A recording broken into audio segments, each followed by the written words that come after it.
Ashwin's astrology. Continuing with the basic series of the Kundli, in this session I would like to introduce all of you to Dasha system. What is a Dasha? What are the different kinds of Dasha system? And what are the practical uses of the Dasha system in our day-to-day predictions? Let's see one by one. What is a Dasha?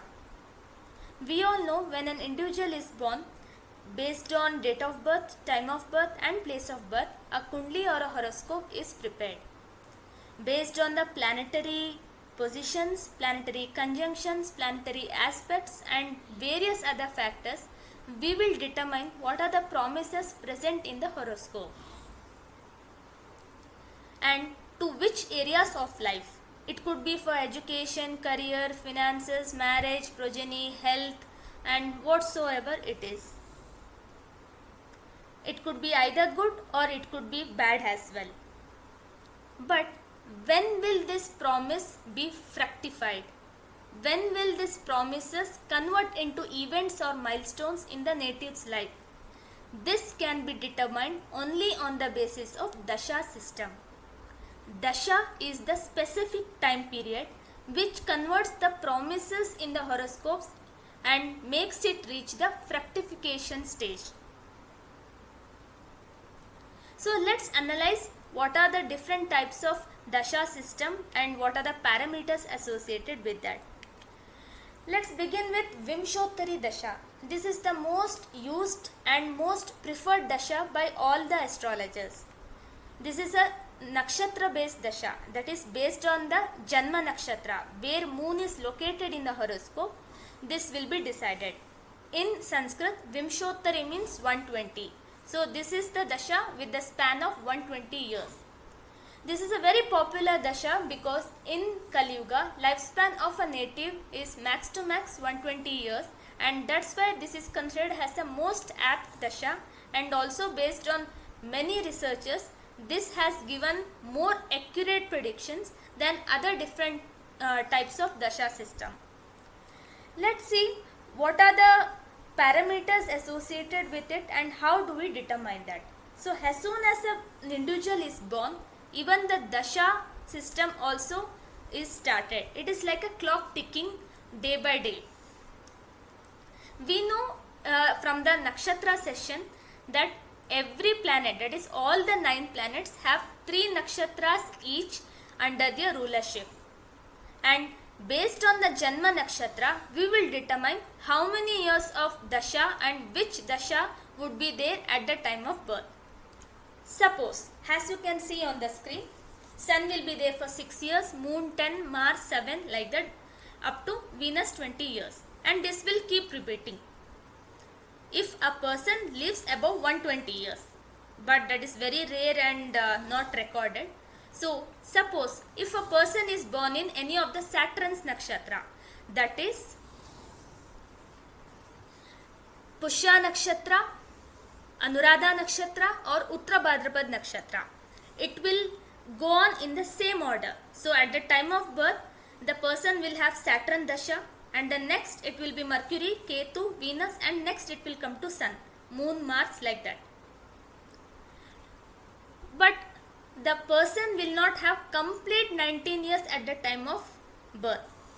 Based on the moon's longitude in that nakshatra, we will determine how many years of Saturn Dasha is left for the native and how many years of Saturn Dasha has already passed or has already gone through, maybe in previous life, as believed by many astrologers, and we will determine the Shesha Dasha for that person, that is the balance Dasha for that person.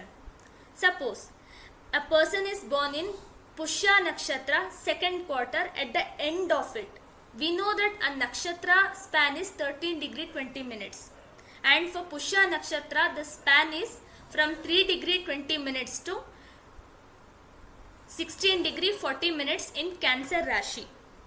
So, if a person is born in exact 10 degree of Pushya nakshatra, then he is almost at the midpoint of that nakshatra, and that's why based on the prorata basis, that is 19 by 2, the person should have 9.5 years.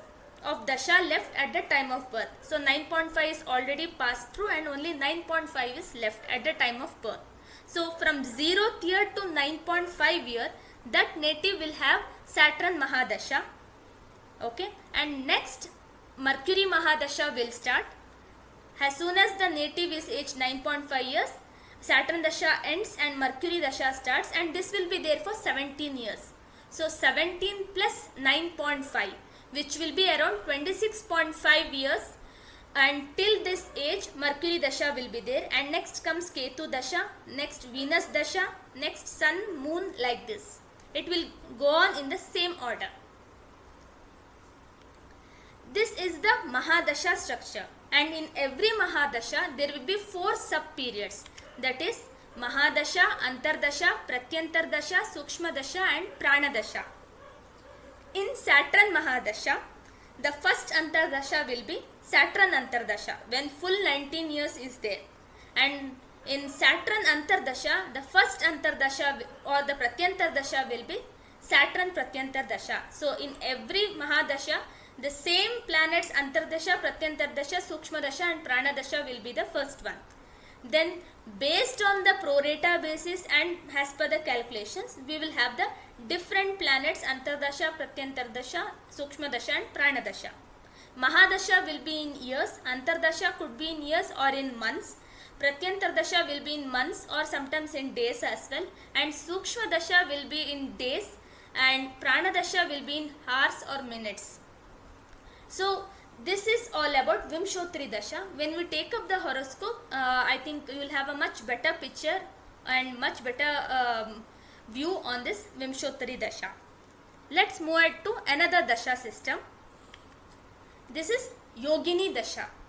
This is also a nakshatra based Dasha, and the span of this Dasha is only 36 years. Now one may raise a question that what if a person lives beyond 36 years?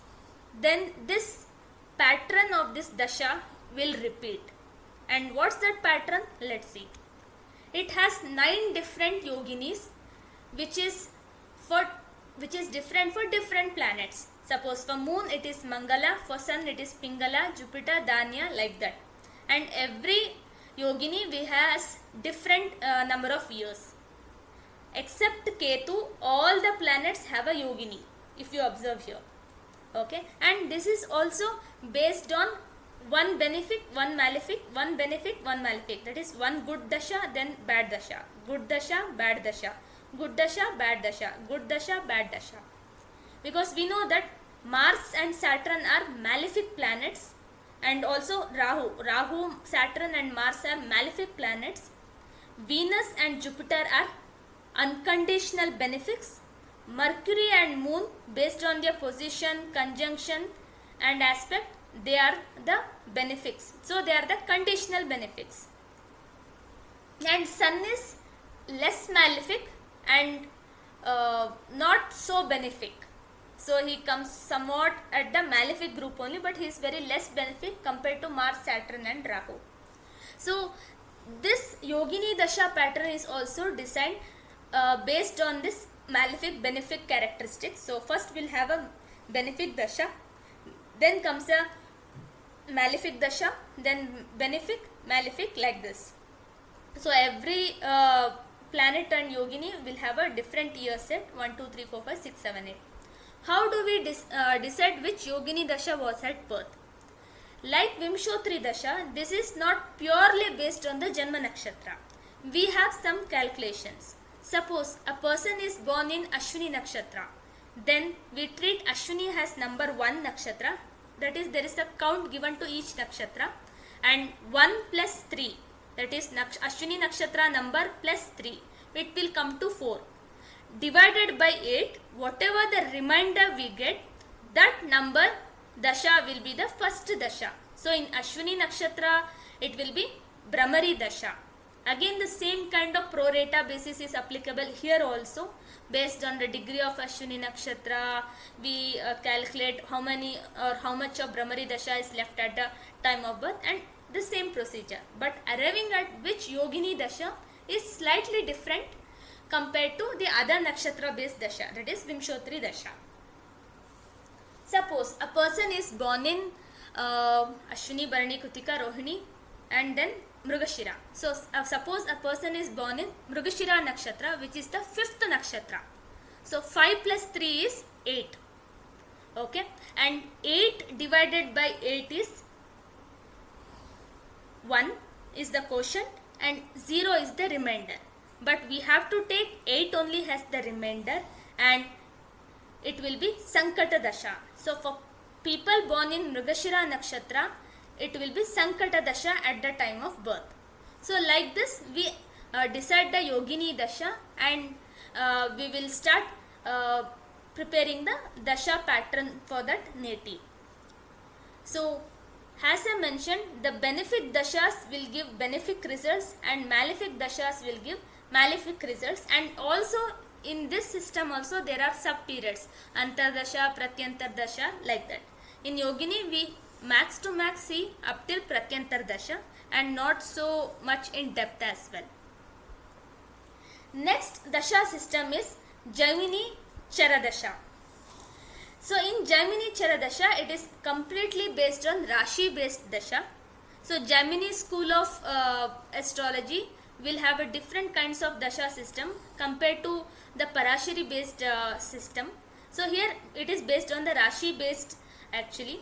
So it is based on what is your Lagna. So if your Lagna is a masculine Lagna, then it will have the Rashi Dasha in a clockwise order.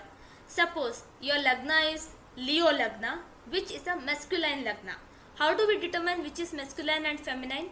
So what all the Rashis which have odd numbers? Aries will be 1, Taurus will be 2, Gemini will be 3, like this. All the odd number Rashis will be masculine, and all the even number Rashis like Taurus, Cancer, Virgo, Scorpio, like this, it will be feminine.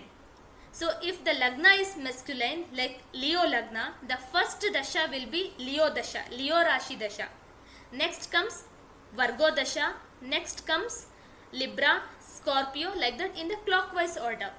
If it is feminine Lagna, then first Dasha would be Pisces. Suppose it's a Pisces Lagna, so it will be Pisces first, then Aquarius, then Capricorn, then Sagittarius, like that in anti-clockwise. So there is a separate calculation for this Chara Dasha, and it is not fixed like Yogini Dasha or in kind of Vimshottari Dasha also. So it could be for only 60-65 years in one native, the one whole pattern of all the 12 Rashi Dashas, or it could be for 80 years as well. And once it completes the one set, it will repeat from starting. So this is Jaimini Chara Dasha. Next, coming to another different Dasha system, that is Ashtottari Dasha. This will be applicable only in these conditions, that is when Rahu is placed in the horoscope in any Kendra, that is among 1, 4, 7, 10, except Lagna. That is Rahu can be placed either in 4, 7 or 10 from the Lagna and not in Lagna. Then this Ashtottari Dasha is applicable. Or when Rahu is in trine to the Lagnesh, from Lagnesh, that is Lagnadipati, Rahu should be in 5 or 9. And if the day of birth is, if it is a day birth and it is in Krishna Paksha, and if it is night birth and it is in Shukla Paksha, then Ashtottari Dasha will be applicable. So these are the certain conditions which will be applicable for this Dasha system. Next comes Shodashottari Dasha. So in Shodashottari Dasha we have certain condition, that is Lagna should be in Moon Hora and that should be in Krishna Paksha, or Lagna should be in Sun Hora and should be in Shukla Paksha. So if any of them matches, so I am repeating again, any of them, even in Ashtottari, so any of this condition should match, then Ashtottari Dasha will be applicable, and if any of these two conditions match, then Shodashottari Dasha will be applicable. Next, coming to another type of Dasha, that is Dwadashottari Dasha. So in Dwadashottari Dasha, ascendant, that is Lagna should be in the Navamsha of Venus.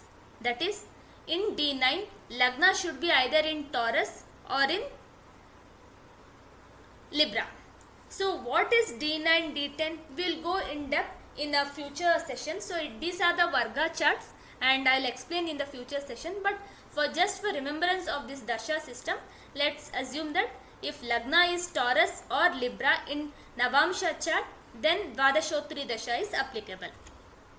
Next comes Panchottari Dasha. This is applicable when it is Karkataka Lagna or if it is Cancer Dwadashamsha. So Dwadashamsha is another Varga chart which is popularly known as D12 and looked mainly for parents. So when a person has Cancer Dwadashamsha or Karkataka Lagna, then Panchottari Dasha will be applicable. Next comes Shatabdika Dasha, and this is applicable when the Lagna is Vargottama. So this is a very interesting and important concept. If Rashi chart has Aries Lagna and also in Navamsha it is Aries Lagna, then the Lagna is said to be Vargottama, because in a Uttama Varga also Lagna is same, is what this Vargottama Lagna means, because Navamsha is mentioned as Vargottama. In all the Shodasha Vargas, Navamsha is considered of very highly auspicious and is analyzed and given same importance as of Rashi chart. Next comes Chaturaseeti Samadasha. This is applicable when 10th lord from the Lagna is in 10th house only. And then we have another Dasha system, that is Dwisaptati Samadasha, and this Dasha is applicable when Lagna lord is in 7th house or 7th lord is in Lagna. So if any of these two conditions satisfy, then Dwisaptati Samadasha is applicable. Next comes to Shashtihayani Dasha. This Dasha system is applicable when Surya is in the Lagna, that is during the sunrise. If the birth takes place, sun will be in the Lagna, and for those natives Shashtihayani Dasha will be applicable. We have already seen that rising horizon, if it is in the we have already seen that every day starts with the Lagna where Surya is present, because it is during the sunrise is the new day starts. So that's why this will be known as Shashtihayani Dasha, because Surya will be in the Lagna. Next comes Shat Trimshat Dasha, and the conditions would be, it should be a day birth and Lagna should be in Sun Hora, and it should be a night birth and Lagna should be in Moon Hora. So Hora is also a kind of a time period which we will explain. So these are the different kinds of Dasha system which we have in Vedic astrology. I have tried to cover as much as possible. So I hope this was a good learning, and please drop in your suggestions and keep following us. Kindly like, share and subscribe to our videos, and also pass it on to your family and friend circle who are interested in Vedic astrology. Until we come up with our next videos, thank you and have a good day.